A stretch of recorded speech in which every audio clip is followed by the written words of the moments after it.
नमस्कार दोस्तों, स्वागत है आप सभी लोगों का स्टडी ग्लोब्स पर। हाल ही में सेंट्रल गवर्नमेंट ने डिसाइड किया है कि भारत और म्यांमार के बीच में जो बॉर्डर है वहां पर फेंसिंग की जाएगी और पूरी बॉर्डर जो 1600 किलोमीटर की है, पूरी बॉर्डर के ऊपर ही फेंसिंग की जाएगी।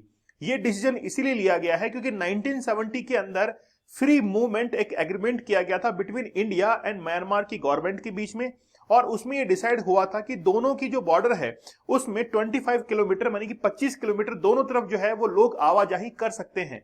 लेकिन अब ये डिसाइड किया गया है कि कहीं ना कहीं वो जो बॉर्डर है उसको क्लोज किया जाएगा।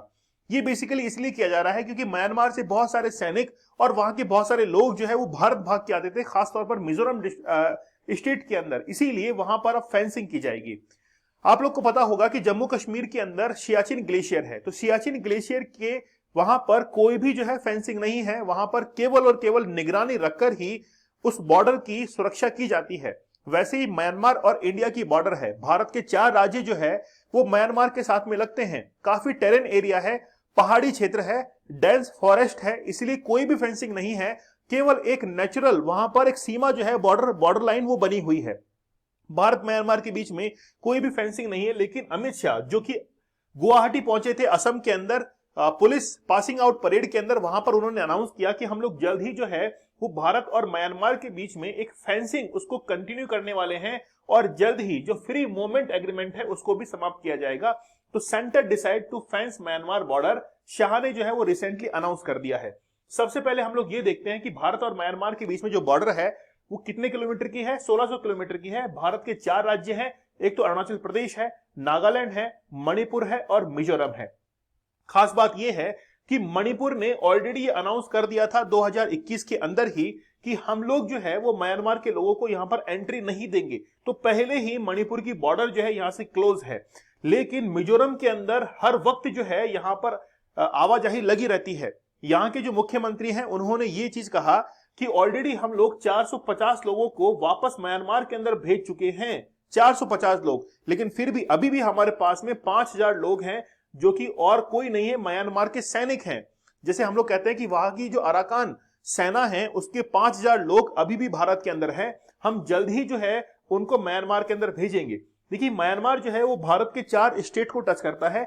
यहां पर मिजोरम की बॉर्डर के ऊपर ही यहां पर चिन स्टेट है, म्यांमार का चिन स्टेट है। सबसे ज्यादा जो लोग यहां से आए हैं वो कहां से आए हैं? चिन स्टेट से आए हैं। तो म्यांमार के अंदर आप लोग को पता है कि तख्ता पलट हो चुका है। जब 2020 में, नवंबर 2020 में वहां पर इलेक्शंस होते हैं तो गवर्नमेंट के ऊपर यह आरोप लगता है कि 25% जो सीट रिजर्व है मिलिट्री के लिए, वो सीटें मिलिट्री के पास में गई नहीं है। इसीलिए मिलिट्री ने, वहां की जो आर्मी है, उन्होंने सरकार के ऊपर यह आरोप लगाया कि हमारी जो सीटें हैं उनके ऊपर कहीं ना कहीं धांधली हुई है। इसलिए इलेक्शन कमीशन वापस से उसकी जांच करवाए। और सेना ने यह भी कह दिया था कि 1 फरवरी 2021 तक का टाइम है, 1 फरवरी 2021 तक का टाइम है। इलेक्शन कमीशन इस चीज की वापस से जांच कर ले क्योंकि सीटों के अंदर कहीं ना कहीं वहां पर भ्रष्टाचार हुआ है। इलेक्शन कमीशन ऑफ म्यांमार ने इस चीज का इन्वेस्टिगेशन नहीं किया और 1 फरवरी 2021 को म्यांमार के अंदर तख्ता पलट कर दिया जाता है। वहां के जो सेना के अध्यक्ष हैं वो पूरा वहां पर कंट्रोल करते हैं और डेमोक्रेसी जो है वो कोलैप्स कर जाती है। इसके बाद में आंग सान सू की, जिनको पीस प्राइज भी मिल चुका है नोबेल का, उनको जेल के अंदर डाल दिया जाता है। और उसके बाद में अब तक तमाम घटनाएं ऐसी हो चुकी हैं जहां पर डेमोक्रेसी जो है वो पूरी तरीके से कोलैप्स हो चुकी है। अंतरराष्ट्रीय स्तर पर बात करें तो बहुत सारे देश ऐसे हैं जो कि म्यांमार के अगेंस्ट आकर खड़े हो चुके हैं। लेकिन भारत को प्रॉब्लम इससे ये है कि भारत के मिजोरम जो स्टेट है, यहां पर मैक्सिमम जो म्यांमार के लोग हैं वो यहां पर आकर निवास करने लग जाते हैं, यहां पर आकर रहने लग जाते हैं। तो यहां पर हम लोग देख सकते हैं कि काफी लंबी बॉर्डर जो है हम लोग म्यांमार के साथ में शेयर करते हैं। हमारे 4 स्टेट है, अरुणाचल प्रदेश है, नागालैंड है, मणिपुर है और मिजोरम है। लगभग 1643 किलोमीटर की जो बॉर्डर है हम लोग म्यांमार के साथ में शेयर करते हैं। और ये बॉर्डर जो है बेसिकली एक ट्रीटी हुई थी, यान दाबू, अगर आप लोगों को पता हो, यान दाबू एक ट्रीटी हुई थी जिसके तहत ये पूरा का पूरा बॉर्डर जो है डिसाइड होता है 1826 के अंदर ब्रिटिश के द्वारा। और असम राइफल जो है इस पूरे बॉर्डर की सुरक्षा करती है। यहां पर नेचुरली जो फॉरेस्ट है, काफी डेंस फॉरेस्ट है और इन्हीं के द्वारा जो है वो बेसिकली बॉर्डर जो है उसको डिसाइड होता है। मतलब कोई फेंसिंग है नहीं। जैसे आप लोग भारत पाकिस्तान में बीच में देखेंगे तो एक रिवर है, झेलम रिवर, तो झेलम जो रिवर है वो भारत और पाकिस्तान के बीच में नेचुरली जो है वो बॉर्डर को डिसाइड करती है। इसके साथ में ही मणिपुर के जो चीफ मिनिस्टर हैं एन बीरेन सिंह, उन्होंने पहले भी होम मिनिस्टर के सामने इस बात को रखा था कि उनको कैंसिल कर देना चाहिए फ्री मूवमेंट रेजाइम। तो फ्री मूवमेंट रेजाइम जो है उसको बेसिकली इंडिया और म्यांमार के बीच में 1970 के अंदर डिसाइड किया गया था। आप हमारे 75 डेज हार्ड चैलेंज के साथ में जुड़ सकते हैं और इस पॉर्न एडिक्शन से बाहर निकल सकते हैं। हम आपको 75 टेक्निक्स आप लोग को बताएंगे ताकि आप लोग इस एडिक्शन से बाहर निकल सके। चैलेंज कोड यूज करना है और जिस दिन आप लोग ज्वाइन करेंगे तब से ही आपका हार्ड चैलेंज जो है वो शुरू हो जाएगा। ठीक है, ये कुछ लोग आप लोग यहां पर देख रहे हैं, इनकी संख्या जो है वो लगभग 500 के आसपास में है। ये बेसिकली अराकान जो आर्मी है म्यांमार की उसके लोग हैं जो कि भारत के मिजोरम के अंदर आकर शरण ले चुके हैं। अभी असम राइफल्स के कैंप के अंदर रह रहे हैं। हम वापस इनको भेजने की कोशिश कर रहे हैं।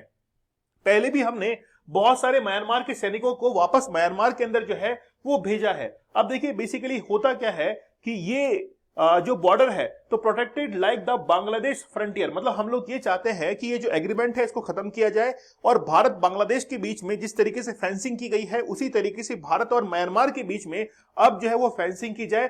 क्योंकि जब अमित शाह पहुंचे थे गुवाहाटी के अंदर पासिंग आउट परेड में और वहां पर इन्होंने कहा कि हम लोग जो है अब उस फ्री मूवमेंट को वहां पर खत्म करने वाले हैं। बेसिकली होता क्या है कि ये जो फ्री मूवमेंट रेजाइम है इसको डिसाइड किया गया था 1970 के अंदर और उसमें डिसाइड किया गया था कि बॉर्डर के दोनों तरफ लगभग 16 किलोमीटर का जो एरिया है उसमें एक दूसरे देशों के लोग जो है आ जा सकते हैं। मान लीजिए कि ये बॉर्डर है तो बॉर्डर के इस पार जो है वो 16 किलोमीटर, इस पार जो है 25 किलोमीटर है ना, दोनों के लिए अलग अलग है।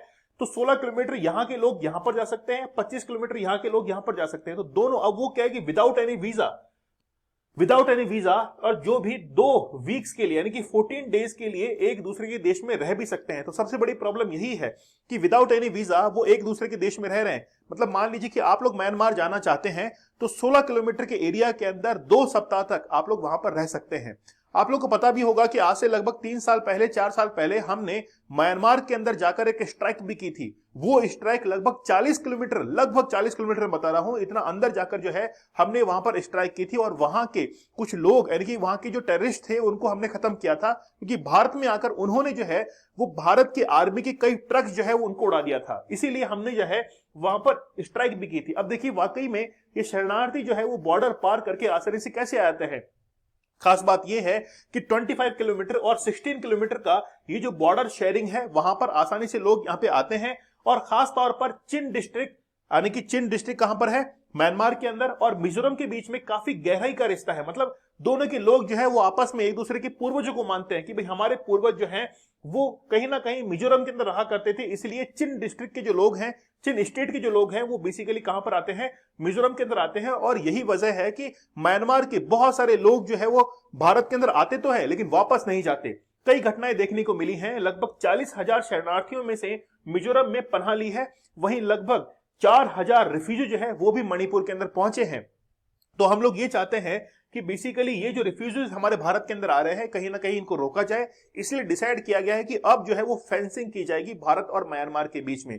खैर वो बात अलग है कि अगर नेचुरल कोई सीमा होती है, जैसे आप देखते हैं कि जम्मू कश्मीर के अंदर है भारत पाकिस्तान के बीच में, भारत बांग्लादेश के बीच में भी पहले थी, अब तो फेंसिंग कर दी गई है ना। तो यहां पर भी फेंसिंग करना इतना मुश्किल नहीं होगा। समय भले ही लग सकता है लेकिन कल परसों कुछ दिन बाद जो है या कुछ समय बाद जो है वो फेंसिंग हो जाएगी और हम लोग जो है म्यांमार से आने वाले शरणार्थी को यहां पर रोक पाएंगे।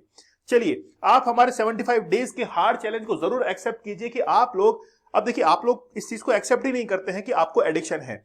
एक सर्वे के अंदर यह बताया गया कि एक वीक के अंदर अगर आप लोग 10 घंटे भी पॉर्न वीडियोस को देखते हैं तो कहीं ना कहीं एडिक्शन का ही एक सिंबल है। इसीलिए आप लोग 75 डेज के हार्ड चैलेंज को एक्सेप्ट कीजिए। चैलेंज कोड यूज कीजिएगा जिससे आप लोग को डिस्काउंटेड प्राइस के अंदर ये कोर्स अवेलेबल होगा और जब से आप लोग ज्वाइन करेंगे तब से ही ये आपका चैलेंज जो है वो शुरू हो जाएगा। दीपक इंद्रा ऑफिशियल आप लोग ज्वाइन कर लीजिए, यहां पर आप लोग को लेक्चर की पीडीएफ और डिटेल अवेलेबल हो जाएगी। मिलते हैं आप लोगों से अगले सेशन में, तब तक के लिए धन्यवाद, थैंक यू, जय हिंद।